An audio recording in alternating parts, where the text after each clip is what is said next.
जय हिंद बच्चों।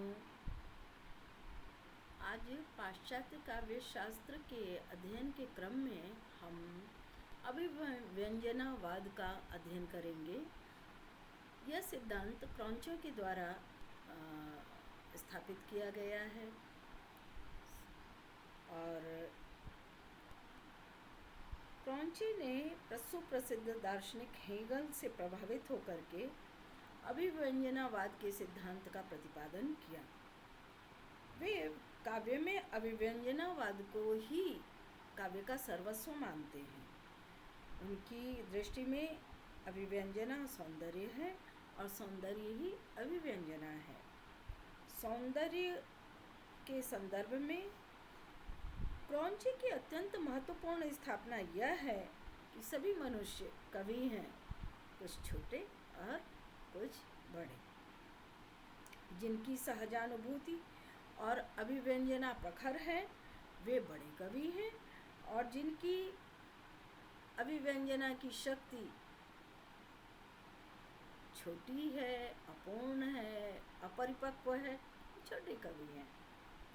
उनके अनुसार अभिव्यंजना कला या काव्य की सौंदर्य दृष्टि है। इसकी सृजन प्रक्रिया की 4 अवस्थाएं हैं। पहली अवस्था है कल्पना से पड़े प्रभाव। दूसरी स्थिति है मानसिक सौंदर्य का संश्लेषण। तीसरी स्थिति है सौंदर्यानुभूति से आनंद, और चौथी स्थिति है उसकी शारीरिक क्रिया के रूप में रूपांतरण। तो फिर से आप इसको समझ लें। पहली स्थिति है वो है कल्पना से उत्पन्न होने वाला प्रभाव। दूसरा मानसिक सौंदर्य संश्लेषण, आप समझ पाएं कि सौंदर्य क्या है। और सौंदर्यानुभूति से आनंद, सौंदर्य अनुभूति की आपने तो उससे आपको आनंद प्राप्त है। और उसकी चौथी स्थिति है शारीरिक क्रिया के रूप में रूपांतरण, और आपने जो आनंदानुभूति की है वो आपके शरीर पर अभिव्यक्त हो। ये चारों अवस्थाएं जिसकी सहजानुभूति अभिव्यंजना के साथ निर्बाध रूप से पूर्ण और सफल होती है, वह बड़ा कवि और कलाकार बन जाता है। शेष चारों अवस्थाओं को पूरा नहीं कर पाते तो बड़े कवि या कलाकार नहीं बन पाते। क्रॉन्चे ने हेगल की विचार प्रक्रिया का समर्थन किया है, लेकिन वह इस बात से सहमत नहीं है कि कला का स्वतंत्र अस्तित्व नहीं। उनके अनुसार वह दर्शन का अनुवर्ती न होकर के पूर्ण स्वतंत्र है। दर्शन का अनुवर्ती माने कि वो दर्शन के पीछे चलने वाला नहीं, वो उसकी गति वो स्वतंत्र है। क्योंकि कलाकार के हाथ में लेखनी, कूंची, छेनी आने से पहले उसके मन में कला का समावेश हो जाता है। एक आकृति उसके मन में स्थापित हो जाती है और वह समस्त भावावेशों, संवेदनाओं को दूर हटा करके किसी कलाकृति के सृजन में प्रवृत्त होता है। अतः उसने अभिव्यंजनावाद के समर्थन में सहज ज्ञान और अंतर्मन की अभिव्यंजना को ही कला के रूप में स्वीकार किया है। क्रॉन्चे ने कला का संबंध स्वयं प्रकाशित ज्ञान से माना है, जिसे वह सहजानुभूति कहता है। उसके अनुसार सहजानुभूति प्रत्यक्ष बोध है, अर्थात वस्तु का यथार्थ और वास्तविक ज्ञान। क्रॉन्चे के सौंदर्य शास्त्र में कलानुभूति सहानुभूति, सहजानुभूति का पर्याय है।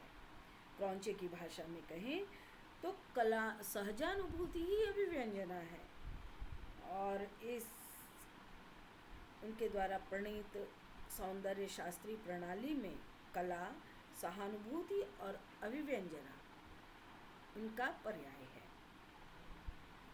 कलाकार तथा सामान्य व्यक्ति को सहजानुभूति में अंतर स्पष्ट करते हुए क्रॉन्चे कहते हैं कि कलाकार इसीलिए कलाकार है कि वह उन चीज़ों को देखता है जिन चीज़ों को दूसरे केवल महसूस करते हैं या झलक पाते हैं, उसको देख नहीं पाते हैं। हम में से प्रत्येक व्यक्ति के अंदर कवि, मूर्तिकार, संगीतज्ञ, चित्रकार, वो कुछ ना कुछ मात्रा में सभी में विद्यमान है। लेकिन जो इनके कलाकार हैं, उनमें मानव प्रकृति की अत्यंत प्रखर सार्वभौमिक प्रवृत्तियाँ और शक्तियाँ वो विद्यमान होती हैं। सहजानुभूति ज्ञान क्या है? तो कहते हैं कि ये हमारी सहजानुभूतियाँ ही उसका मूल स्रोत हैं। बाकी सब तो आवेग मात्र हैं और जिनको मनुष्य आत्मसात नहीं कर पाता। सहजानुभूति का होना, अभिव्यंजित होना और सिर्फ अभिव्यंजित होना, इसमें न तो कुछ अधिक है और ना ही कुछ कम। क्रॉन्चे के अनुसार प्रतिभा, ज्ञान और अभिव्यंजना दोनों एक ही क्षण में एक साथ उत्पन्न होते हैं। अतः ये एक हैं, दो नहीं हैं। उनकी दृष्टि में प्रतिभा ज्ञान की कला है और कला प्रतिभा।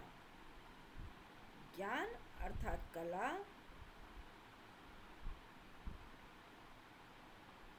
ज्ञान की अभिव्यंजना है। अतः कला अभिव्यंजना है, कला अभिव्यंजना कला है। उसके अनुसार जो लोग सही नहीं हैं, जो काव्य को अभिव्यंजना मानते हैं, वो अभिव्यंजना को काव्य नहीं मानते। इसको फिर से समझ लीजिए। क्रॉन्चे कहना चाहते हैं कि प्रतिभा ज्ञान की कला है और कला ज्ञान की प्रतिभा, और कला प्रतिभा का ज्ञान है और प्रतिभा ज्ञान की अभिव्यंजना। एक ज्ञान है, एक अभिव्यंजना। जब तक वो प्रकट नहीं होगा तब तक उसका कोई स्वरूप प्रकट नहीं होगा।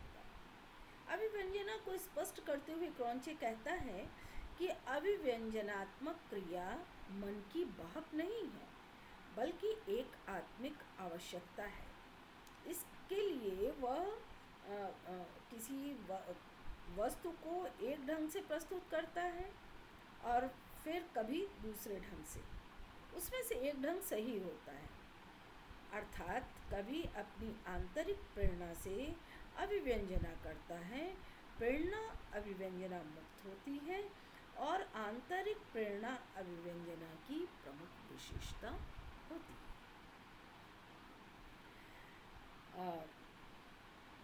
मन की सैद्धांतिक और व्यवहारिक दो क्रियाएं होने के कारण वह अभिव्यंजना के दो भेद, आंतरिक अभिव्यंजना और बाह्य अभिव्यंजना को स्वीकार करता है, और इस क्रम में वह आंतरिक अभिव्यंजना को काव्य मानता है, जबकि बाह्य अभिव्यंजना को वो काव्य नहीं मानता, क्योंकि काव्य अंतर मन की रचना है।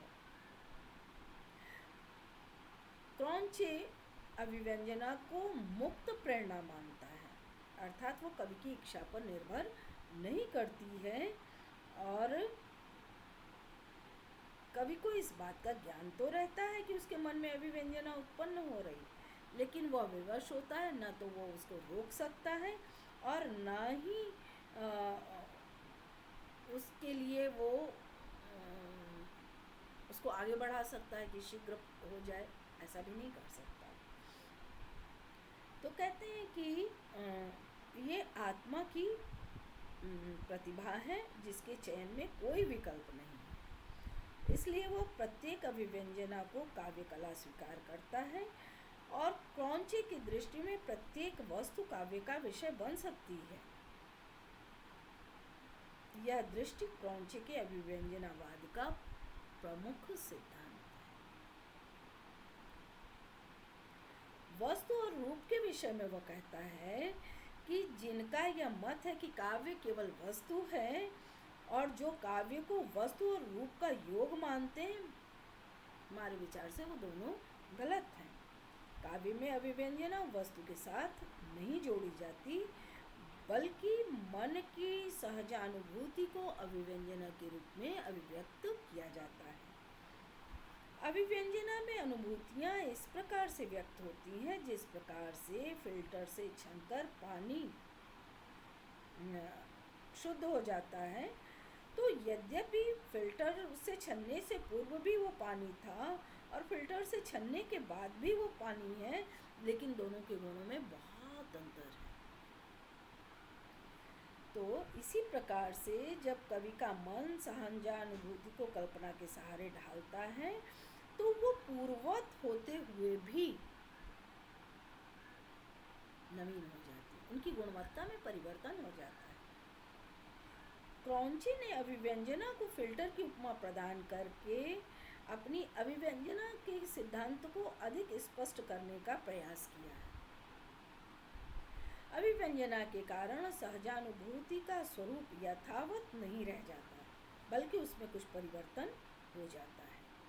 सहजानुभूति का यह परिवर्तित रूप ही वह स्थिति है जिसे हम सहजानुभूति कहते हैं, और यह सहजानुभूति ही अभिव्यंजना है। जब क्रॉन्ची ने काव्य को सहजानुभूति न कह करके अभिव्यंजना कहा तो उसका तात्पर्य था कि काव्य सहजानुभूति से आगे अभिव्यंजनानुभूति के साथ संयुक्त होकर के प्रकट होने वाली अनुभूति है। वह अभिव्यंजना को लौकिक नहीं मानता, लेकिन उसे अखंड अविभाज्य स्वीकार करता है। उसे किसी भी रूप में वर्गीकृत नहीं किया जा सकता। उसकी दृष्टि में वर्गीकरण या अभिव्यंजना कृति को मृतप्राय बना देती है। उसका नैतिकता से भी कोई संबंध नहीं, क्योंकि उसकी दृष्टि में यदि कलाकार धूर्त, ठग, पाखंडी है तो वह इन्हें अपनी कला के द्वारा प्रदर्शित करके शुद्ध कर लेता है। यदि कला की सच्चाई का अर्थ है तो अभिव्यक्ति की पूर्णता स्पष्ट है, नैतिकता का उससे कोई संबंध नहीं है। वस्तुतः अभिव्यंजना का संबंध मन की क्रिया से है जो व्यक्ति की आध्यात्मिक आवश्यकता है। क्रॉन्ची ने इस सहजानुभूति को स्वीकार किया है। क्रॉन्ची ने कला को मानव की एक सहज मानसिक क्रिया के रूप में मान्यता देकर उसकी अखंड शाश्वत सत्ता को प्रमाणित किया है। इस प्रकार क्रॉन्ची अभिव्यंजना सिद्धांत के द्वारा काव्य और कला को समझने की एक दृष्टि प्रदान करता है। निष्कर्ष के रूप में हम कह सकते हैं कि क्रॉन्ची ने कलावाद के सिद्धांत को अभिव्यंजनावाद के द्वारा परिमार्जित किया है। उसने सौंदर्य शास्त्र का पृथक अस्तित्व निर्धारित कर कलावादी सिद्धांत की शुद्धता को भी प्रमाणित किया है। सहजानुभूति को अभिव्यंजना और सौंदर्य कलात्मक तथ्यों से अभिन्न माना है, इसलिए उसने प्रतिभा को अलौकिक शक्ति मानने से इनकार किया और सफल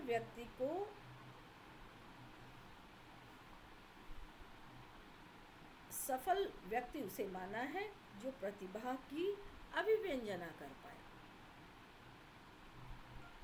उसका मत कलावादियों के लिए एक विशेष आधार है कि कला अभिव्यंजना है और सभी अभिव्यंजनाएं कला हैं। यह वैयक्तिक होती है और कल्पना की सार्वभौमिकता के कारण समान बिंब समान व्यक्तियों के मन में उसी सहजानुभूति को अभिव्यक्त कर पाती है। इस तरह से आज का सिद्धांत यही था।